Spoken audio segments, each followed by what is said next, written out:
CM Chandrababu దుబాయ్లో బిజీగా గడుపుతున్నారు. పర్యటనలో భాగంగా భారత కాన్సుల్ జనరల్ సతీష్ కుమార్ శివన్ అబుదాబిలోని డిప్యూటీ చీఫ్ ఆఫ్ మిషన్ అమర్నాథ్లతో సమావేశమయ్యారు.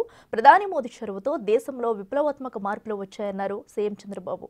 ఇండియా బ్రాండ్ను ప్రధాని ప్రపంచవ్యాప్తంగా ప్రచారం చేస్తున్నారని ప్రశంసించారు. అదేవిధంగా రెండు దేశాల మధ్య వాణిజ్యం, పెట్టుబడులు పెరగడానికి ప్రధాని కృషే కారణమని కొనియాడారు.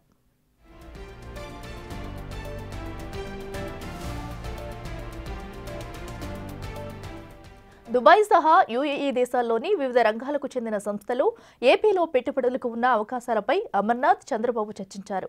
ఏపీకి ఉన్న 1054 కిలోమీటర్ల సుదీర్ఘ తీర ప్రాంతాల్లో పోర్టులు, ఫిషింగ్ హార్బర్ల నిర్మాణం చేపట్టినట్లు వెల్లడించారు. ఏపీలో లాజిస్టిక్స్ రంగాన్ని అభివృద్ధి చేసేలా ప్రత్యేక ప్రణాళికలు రూపొందించినట్లు తెలిపారు. ఇక యూఏఈలోని వివిధ దేశాలకు చెందిన సావరిన్ ఫండ్స్ నుంచి ఏపీలో పెట్టుబడులు పెట్టే అంశంపై ప్రత్యేకంగా చర్చించారు.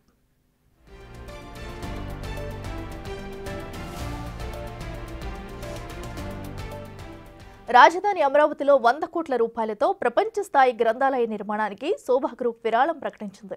దాంతో సీఎం చంద్రబాబు హర్షం వ్యక్తం చేశారు. శోభా గ్రూప్ ను ప్రత్యేకంగా అభినందించారు.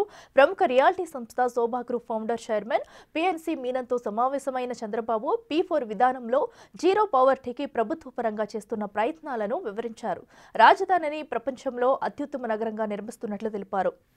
అదేవిధంగా విశాఖలో గూగుల్ డేటా, ఏఏ హబ్, అమరావతిలో క్వాంటమ్ వ్యాలీని ఏర్పాటు కానున్నాయని వివరించారు.